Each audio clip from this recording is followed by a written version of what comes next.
Սպասված ակցիայի իդեալ համակարգից։ Փոխարինեք ձեր 5 նոր առավել ժամանակակից եւ խնայող կաթսայով։ Մանրամասները idealsystem.am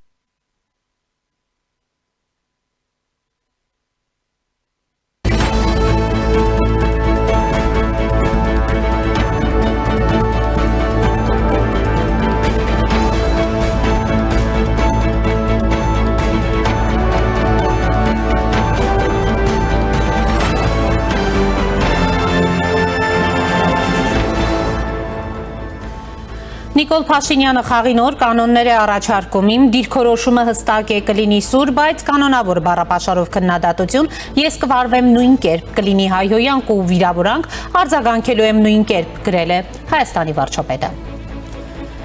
Երեկ Եվրոպական միության արտաքին գործերի և անվտանգության քաղաքականության հարցերով բարձր ներկայացուցիչ Կայա Կալասի հետ հանդիպմանը Հայաստանի արտգործնախարար Միրզոյանը հայտարարել է, որ մեկնարկել է Հայաստան-Եվրամիություն անվտանգության ու պաշտպանության ոլորտներում համագործակցությունը, ինչ է այն ենթադրում և ինչ զարգացումներ սպասել։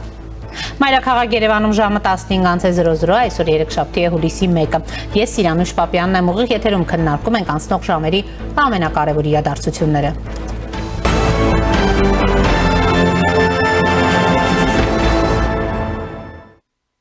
Երեկ վարչապետ Նիկոլ Փաշինյանը իր ֆեյսբուքյան էջում խոսել է վերջին ժամանակներս շատ քննարկվող մի հարցի մասին, վարչապետի եւ նրա կնոջ բառապաշարի հարցի մասին եւ խաղի նոր կանոններ առաջարկել։ Նա գրել է. «Մի շարք օգտատերերի գրառումներից տպավորությունս հետեւյալն է, երբ իմ եւ իմ ընտանիքի անդամների, իմ համախոհների հասցեին ամենավերջին բառապաշարն է օգտագործվում, ես երկրի ղեկավար չեմ, իսկ երբ հակադարձում եմ, արդեն երկրի ղեկավար եմ, ով չպետք է իրեն նման բան թույլ տա, բայց իմ ընտանիքի անդամների ու համախոհների նկատմամբ ամեն բան կարելի է թույլ տալ, հասկանում եմ, որ երկրի ղեկավարը ավելի մեծ սահմանափակումներ ունի, քան ընդդիմությունը, բայց ընդդիմադիրներն էլ ունեն սահմանափակում։ Եթե ընդդիմադիրները չունեն ոչ մի սահմանափակում, երկրի ղեկավարը ինչպես պաշտպանի ինքն իրեն, իր ընտանիքի անդամներին եւ իր համախոհներին, ովքեր թիրախավորվում են նույն կերպ։ Անցնել ապօրինի մեթոդների դա անթույլատրելի է եւ անընդունելի։ Պատիժ սահմանենք ծանր վիրավորանքների համար, դա էլ փորձեցինք, բայց աղմուկը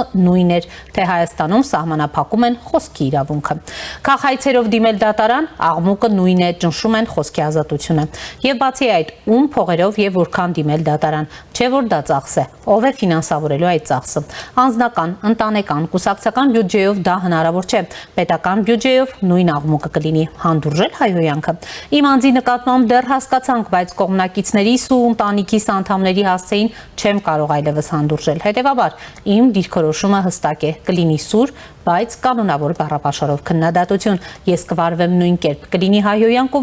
վիրավորանք, արձագանքելու եմ նույն կերպ, կլինի հարգանք, կարձագանքեմ հարգանքով։ Այլ բան խնդրում եմ չսպասել, ընդ որում իմ բոլոր համախոհներին եւ կողմնակիցներին կոչ եմ անելու վարվել նույն կերպ, ակտիվորեն վարվել նույն կերպ, այլ ընտրանք չկա։ Կամ հանրային կոնսենսուս կլինի այս հարցի շուրջ եւ մենք կունենանք ինչքան էլ սուր, բայց քաղաքակիրթ բանավեճ, կամ կլինի խոտորնակին խոտորնակ, գուցե ոչ մեկին մեկ, այլ 10-ին մեկ, թեկուզ 20-ին մեկ, բայց կլինի անպայման եւ կլինի շատ ուժեղ։ Այլ բան խնդրում եմ չսպասել, ինքս քաղաքակիրթ բանավեճի կողմնակից եմ, բայց սա այն հարցն է, որ ես չեմ որոշում, թող որոշեն քաղաքական հակառակ ճամբարում գտնվողները։ Իրեւ Փաշինյանը զերծ չի մնացել նաեւ իր կողմից վերջին շրջանում արդեն ավանդույթ դարձած կաթողիկոսի հրաժարականի հարցը բարձրացնելուց։ Հարգելի տեր հայրեր, ես հարցադրում չէի արել, ես արել էի պնդում եւ վերահաստատում եմ։ Հայաստանյաց առաքելական Սուրբ եկեղեցու բոլոր ամուսնացյալ քահանաները իմ եղբայրներն եք, ներառյալ բացասական հայտարարություններ անողներդ, որովհետեւ դուք չեք խաբում ոչ ժողովրդին, ոչ Աստծուն։ Բայց ի վերջո, եթե դուք էլ զավակ ունեք, կտրիչ Ներսիսյանն էլ, ինչու նա եկեղեցում ավելի բարձր կարգավիճակ ունի, քան դուք, այն պարագայում, երբ նա խաբում է ժողովրդին ու Աստծուն, իսկ դուք ոչ։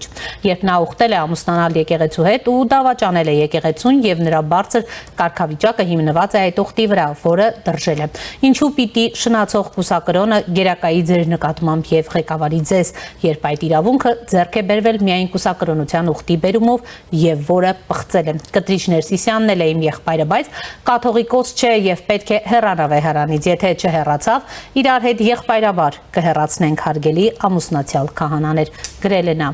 Այս եւ այլ հարցեր տաղավարում այս պահին քննարկելու եմ ռեժիսոր եւ պրոֆեսոր Ռուբեն Բաբայանի հետ։ Բարև ձեզ, պարոն Բաբայան։ Շնորհակալ եմ հրավերն ընդունելու համար։ Ես եմ շնորհակալ։ Պարոն Բաբայան, վերջին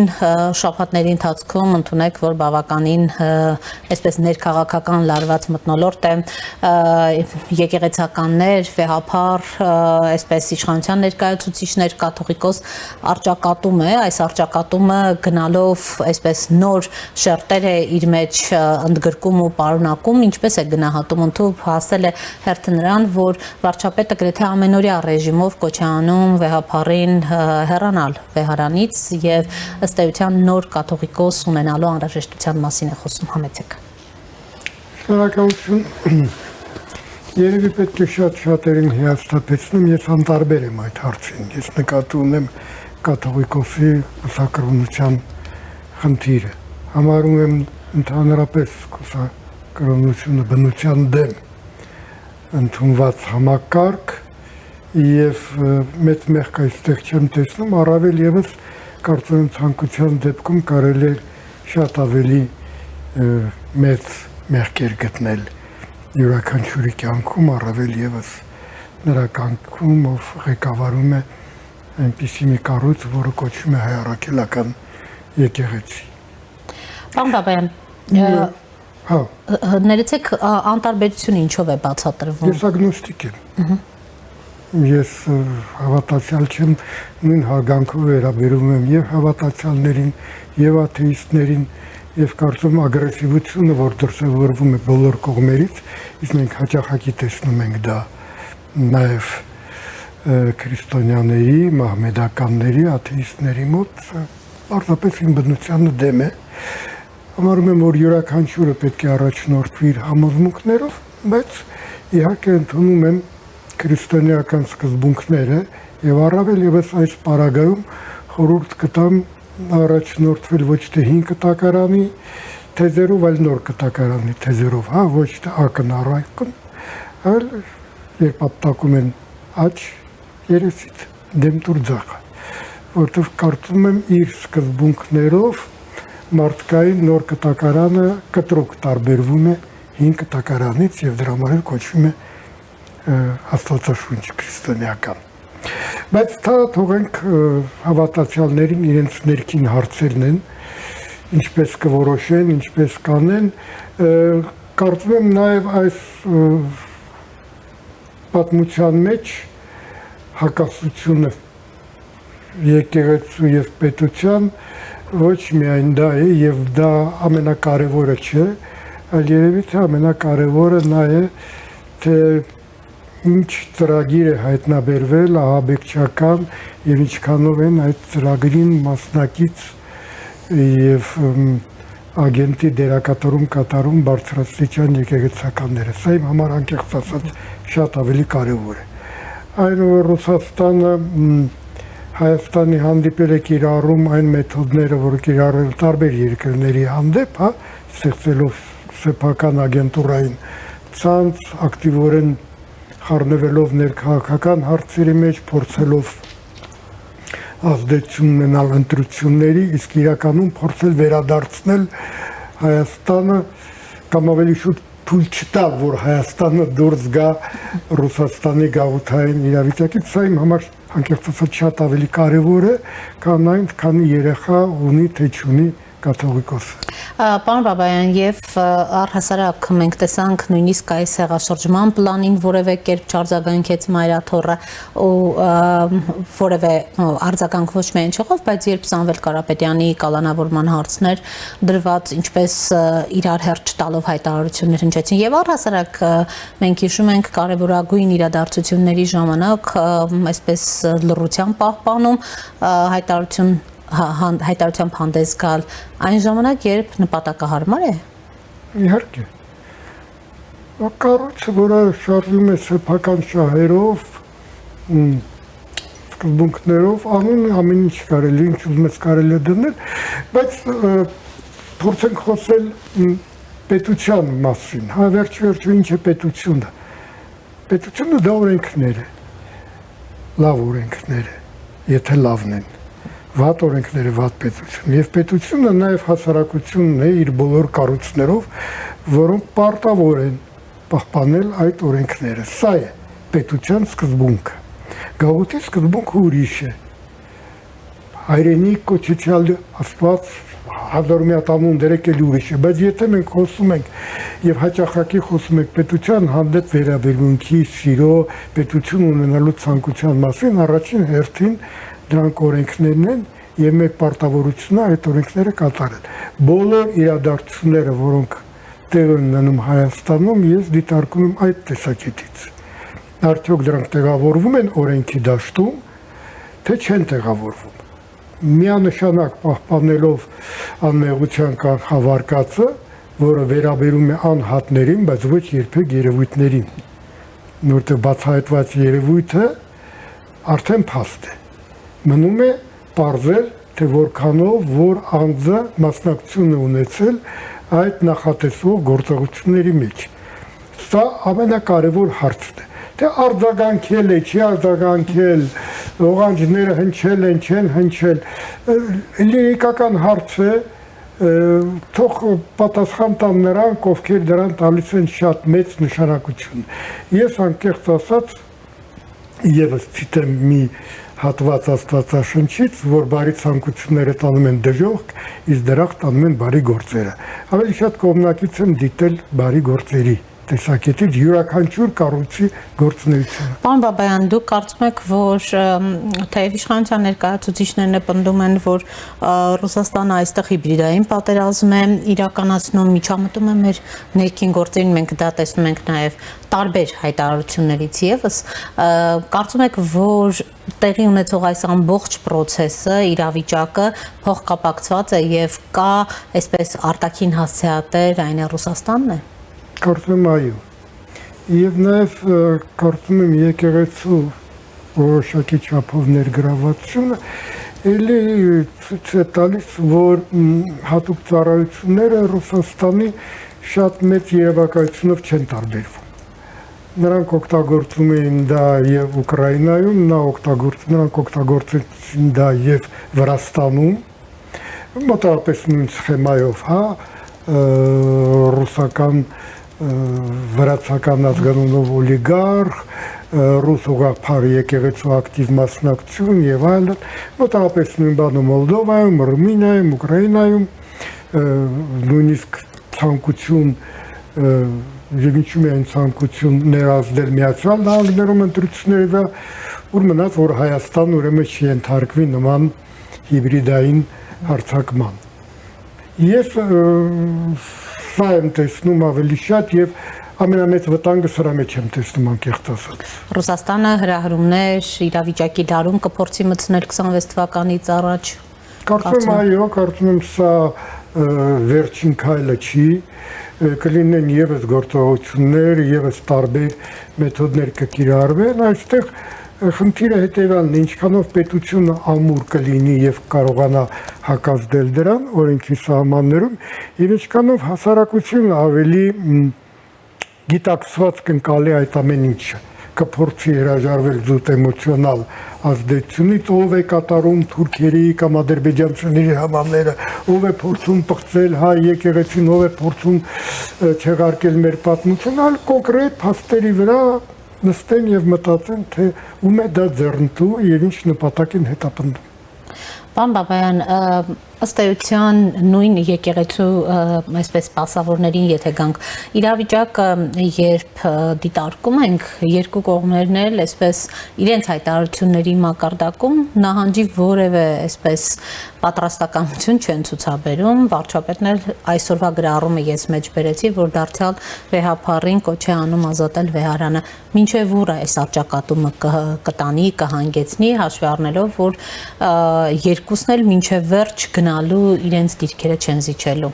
Նախ ես բոլոր եկեղեցականներին այսպես ասած մի խմբի մեջ չէի հավաքի, անկեղծ ասած, որովհետև բազմաթիվ եկեղեցականներին ճանաչում բարոյական վերին աստիճանի մարդիկ, գիտնականներ, իրենց երկրի քաղաքացիներ եւ այլն։ Արճակատումներ լինում են ուզած երկրում, ուզած հասարակության մեջ։ Արճակատման լուծելու միակ ճանապարհը դա օրենքի պահպանումն է։ Սահմանադրության պահպանումը եւս։ Որտեղ բոլոր բարոյական քարոզները իրականում անիմաստ են, Նայեք, մեր հասարակության մի մասը մեղադրում է մյուսին ամոթանք թալով, հա,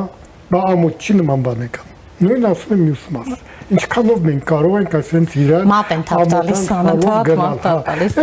մեկի համար սա է ամոթ, մյուսի համար սա է ամոթ, բարոյական խրատներ, բարոյական մեղադրանքներ կա օրենք։ Օրենքը ոչ թե զուրկ է բարոյականից, այլ օրենքը բոլորին բերում է մեկ դաշտ։ Եվ ինչքան շատ են փորձերը խուսափել օրենքը պահպանելուց, այդքան ավելի շատ են լինում ուրեմն բարոյախրատական ճառերը, եթե նկատել եք։ Պարոն Բաբայան, տեսեք, վարչապետը երեկվա գրառումն է ես մեջբերում, փաստորեն հիմա խաղի նոր կանոններ է փորձում սահմանել, այս ըստ այդ կանոնների դիրքորոշումը հստակ է, կլինի սուր, բայց կանոնավոր բառապաշարով քննադատություն, ինքը կպատասխանի նույն կերպ, կլինի վիրավորանք եւ հայհոյանք, արձագանքելու է նույն կերպ։ Դուք ինչպես եք գնահատում, ըստ էության եթե նույնիսկ 1-ին 10 չէ կամ 20, բայց պատասխան կլինի թեկուզ հայհոյախառն բառապաշարով ու իրավուրանքներով։ Պատասխան միշտ կարելի է տալ, բայց կա ձև պատասխանի։ Վարչապետը, ինչքանով ես եմ հասկանում, նկարագրում է արտաքին կարգավորումը։ Ես կողմնակից եմ ներքին կարգավորումների, որոնք տեղի են ունենում մարդու մեջ։ Եվ որ ոչ թե մարդը արտաքին պայմաններ է դնում, ինչպես կարող է պատասխանել հայհոյանքով, թե հարգանքով եւ այլն, այլ ինչպես իրեն չի կարող թույլ տալ պատասխանել, անկախ նրանից, թե ինչպես են քեզ դիմում։ Ես կարծում եմ, որ տրամաբանական եւ ուժեղ պատասխանը պարտադիր չէ, որ լինի հայհոյանքի ձևով։ Անկեղծ ասած, իմ համար ձևը շատ ավելի կարևոր է, քան բովանդակությունը։ Գեղագիտությունը ավելի կարևոր է, քան բովանդակությունը։ Երբ որ տարբեր հայացքներ ունեցող մարդիկ իրար հայհոյում են փողոցային խոսքերով, նրանք իմ համար գտնվում են նույն դաշտում։ Ես չեմ պարտադրում իմ մոտեցումը, ես պարզապես ասում եմ իմ մոտեցումը դա է, եւ ես ընդունում եմ այդ մոտեցումը։ Մնացած մոտեցումները ինձ համար հարազատ չեն։ Չնայած յուրաքանչյուր ձև արտահայտվում է բովանդակության միջոցով, պարոն Բաբայան։ Ես կարծում եմ, որ մենք հաճախ, ցենց ասեմ, հա, ձևը հաճախակի մատնում է բովանդակությունը։ Մենք փորձում ենք շատ խորը բովանդակություն տալ մեր ասածներին, բայց այն ձևը, որը մենք ընտրում ենք, մատնում է այդ բովանդակության փուչ լինելը։ Պարոն Բաբայան, վարչապետը այլընտրանք չկա, ասում է իր այդ գրառմանը, հետո ասում է հաջորդ լուծումն էլ այն է, որ քաղաքասարակությունը ու հանրությունը իրենք կպահանջեն ծանր վիրավորանքի քրեականացում եւ հանրային կոնսենսուս պիտի լինի սրա շուրջ եւ ասում է ինչպես կորոշեք այդպես էլ կլինի ավելի ճիշտ տարբերակ չէ օրինակ ծանր վիրավորանքի քրեականացումը բայց ոչ օրինակ վիրավորանքին վիրավորանքով հայհոյանքին հայհոյանքով արձագանքելու ու պատասխանելու այսպես ասած ցանկությունը Նախ ես դժվար եմ պատկերացնում ինչ է նշանակում քաղաքասարակությունը ինչպես կասի այդպես էլ կլինի 3 միլիոն մարդ բոլորը նույն մոտեցում ունենան, այդպես չի կարող լինել։ Ես կողմնակից եմ իրավական շատ խիստ պատիժների, բայց առաջին հերթին ֆինանսական տեսակետից։ Մեր պատմությունը ցույց է տալիս, որ մենք ավելի շուտ պատրաստ ենք հրաժարվել ազատությունից, քան փողից։ Եվ կարծում եմ, եթե լինեն համապատասխան լուծումներ, դրա ազդեցությունը կլինի շատ ավելի մեծ։ Կգերադասեն ազատությունը փողից ավելի։ Կգերադասեն փողը մնա իրենց մոտ, բայց ազատությունից կարող են եզրկվել։ Դրա համար կարծում եմ վիրավորանքի համար պետք է լինեն մեծ տուգանքներ։ Մեր պարագայում դա կարծում եմ, ես չեմ պնդում, կարծում եմ կխաղա դերը։ Պապաբան, լավ, ի վերջո այս ճգնաժամը, արկա ճգնաժամը կողմերի միջև հատկապես վեհափառ, իշխանություն, վարչապետ, վեհափառ, մինչև ուր կարող է ձգվել դուք նոր, այսպես ասած, ընտրության հնարավորություն տեսնում եք վեհափառի ընտրության, որովհետև վարչապետն ինքն ասում է, որ այո, ես տեխնացու չունեմ, եկեք միասին որոշենք, բայց մյուս կողմն էլ ասում է, տեսեք ամբողջ աշխարհի առաջ մենք ծաղրուծանակի ենք ենթարկվում, նույնիսկ ամենահեղինակավոր լրատվամիջոցներն են, այսպես զավեշտալի խորագրերով հոդվածներ դնում եւ հրապարակում, եւ որ սա մեր երկրի հեղինակությանը իմիջին է վնաս հասցնում։ Չեմ բացառում, եթե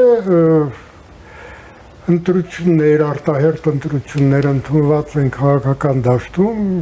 ինչու իրենք չեն կարող լինել նաև եկեղեցիում, առավել ևս, որ համաշխարհային եկեղեցու պատմությունը բազմաթիվ նման օրինակներ է տալիս։ Վերջո ես չեմ կարծում, որ եկեղեցու հեղինակությունը տատանվել է այս օրերի ընթացքում։ Գիտեք, հեղինակազրկումը դա մի փաստ է, որը ունի,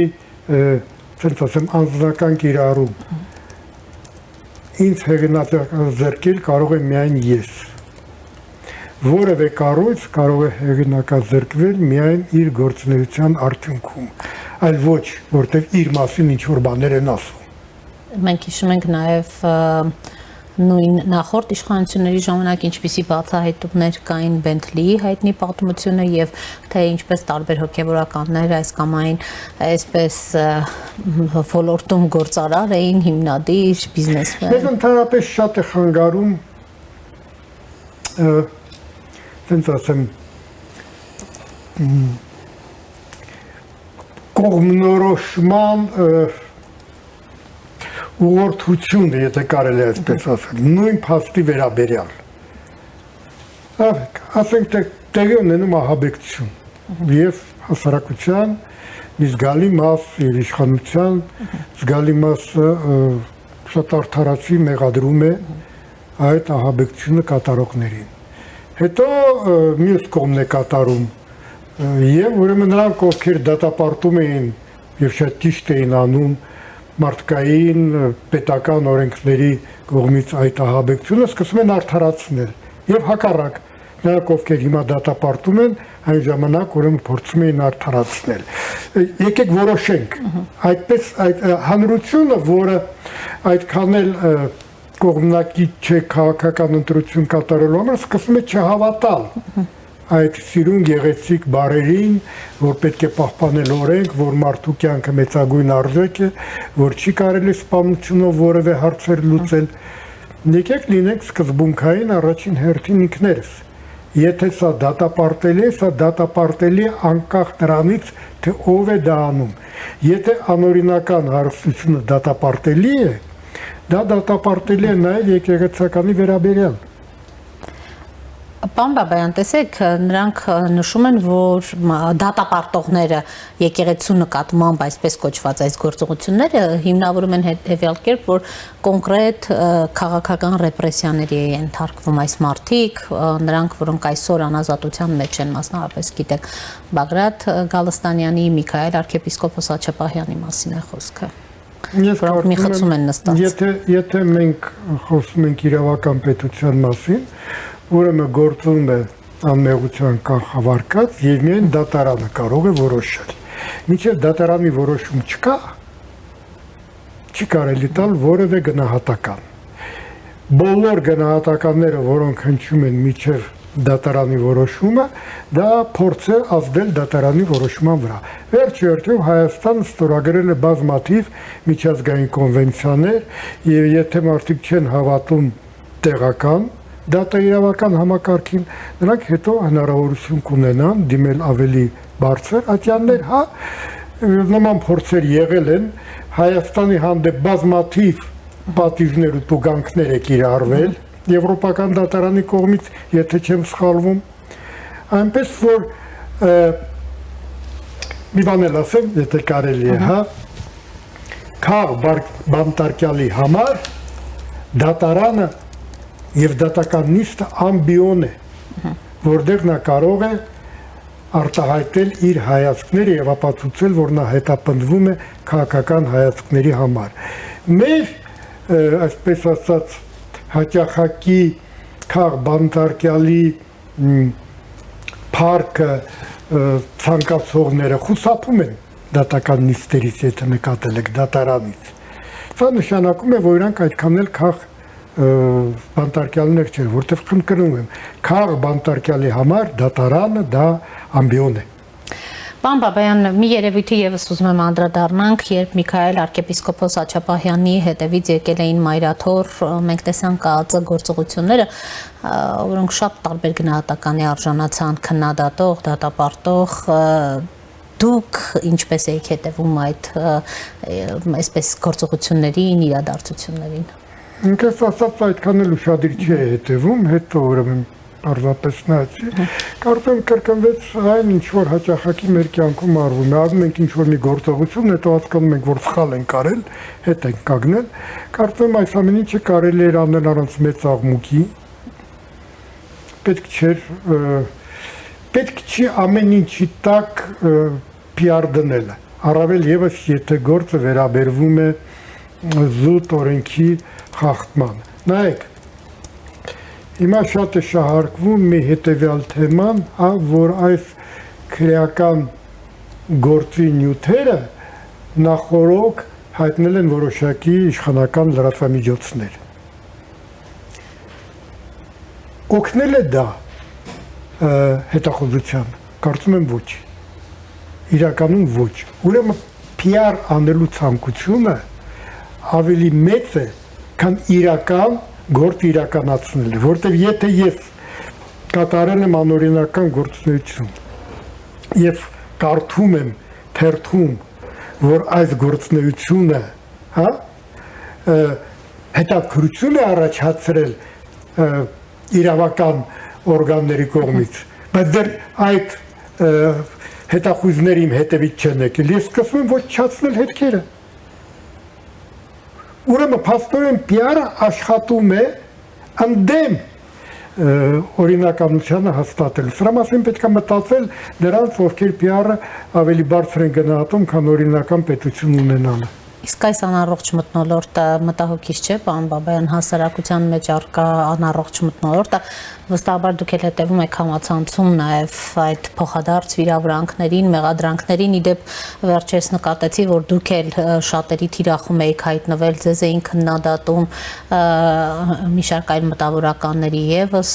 իշխանություններին, այսպես ասած, փորձելու, աջակցելու մեջ եւ այլն, այս անառողջ մթնոլորտը ի վերջո ինչպես պիտի լուծում ստանա։ Մեղադրում են արդեն մոտ 10 տարի, այստեղ նոր բան չկա, ես հանգիստ եմ դրան վերաբերում եւ երբևիցե որևէ մեղադրանքին կամ վիրավորանքին չեմ պատասխանել նույն ձևով։ Դուք շատ կարևոր հարց եք բարձրացնում եւ կարծես թե այստեղ եւ իշխանությունը եւ ընդդիմությունը համակարծիք են, որ հանրության մեջ տիրում է ատելություն, բոլորը իրար են մեղադրում, բայց ատելությունից, ասենց ասեմ, կոլեկտիվ ձևով դուրս չեն գալիս։ Նա անհատական ճանապարհ է յուրաքանչյուրի։ Դու մի տարածի, դու մի արա, դու մի թույլ տուր քեզ։ Մենք հիմնականում պահանջները ներկայացնում ենք դիմացին, այդ թող նա չանի։ Սա նմանվում է մանկապարտեզին, նա առաջինը սկսեց, չէ նա առաջինը սկսեց, թող նա առաջինը վերջացնի կամ թող մյուսը վերջացնի։ Վերջում են ուրեմն կանչում են ավակ եղբայրներին, քույրերին կամ ծնողներին, որպեսզի լուծեն իրենց մեջ եղած վեճը։ Դա ձև չի։ Փորձեք ինքներդ լուծել առաջին հերթին ձեր մեջ։ Մենք չենք ունենա մեր հասարակության մեջ երբևիցե խաղաղություն եւ խաղաղություն չի լինի նաեւ մեր հարևանների հետ, միջև մեր ներսում չլինի այդ խաղաղությունը։ Իմ մեջ կոնկրետ անհատի մեջ եւ այդ ճանապարհը ես պետք է անցնեմ մենակ։ Ինձ կարող են օգնել, բայց իմ փոխարեն ոչ ոք չի կարող իմ միջատելությունը հանել։ Եվ նաև այդ ատելության չափաբաժինը մենք տեսնում ենք 18 թվականից հետո 7 տարի անց շատ ավելի մեծ այսպես ընդգրկում է ձեռք բերել, որովհետև չի ստացվել հեղաշրջում իրականացնել կամ ցանկալի այսպես հերոսների իշխանության բերել։ Չէ, որտեղ մենք ներքուստ ավելի պատրաստ ենք եղել ատելությանը։ նա ով ատելություն իր սրտից հանում է, նրա համար արտաքին պատճառները որևէ նշանակություն չեն խաղում։ Վերջ-վերջով այսքան խոսում են քրիստոնեության մասին։ Դե կարդացեք։ Նրանց էլ հեշտ բան։ Վերջ-վերջո քրիստոնեությունը հոմոն վառել չի կնունք թաղում եւ հարսանիք անելը։ Դա իսկապես ուսումնասիրել Աստվածաշունչը, նայել թե ինչ է քարոզում այն։ Եվ եթե դու ասում ես, որ դու քրիստոնյա ես, բայց չես կատարում որևէ քրիստոնեական պատգամ, էլ դու ինչ քրիստոնյա կներեք իմ ուրեմն հայացքի համար։ Շնորհակալ եմ, պարոն Բաբայան, զրույցի համար։ Առաջինի տաղավարում զրուցում էի ռեժիսոր, պրոֆեսոր Ռուբեն Բաբայանի հետ։ Դադար եմ եթերում։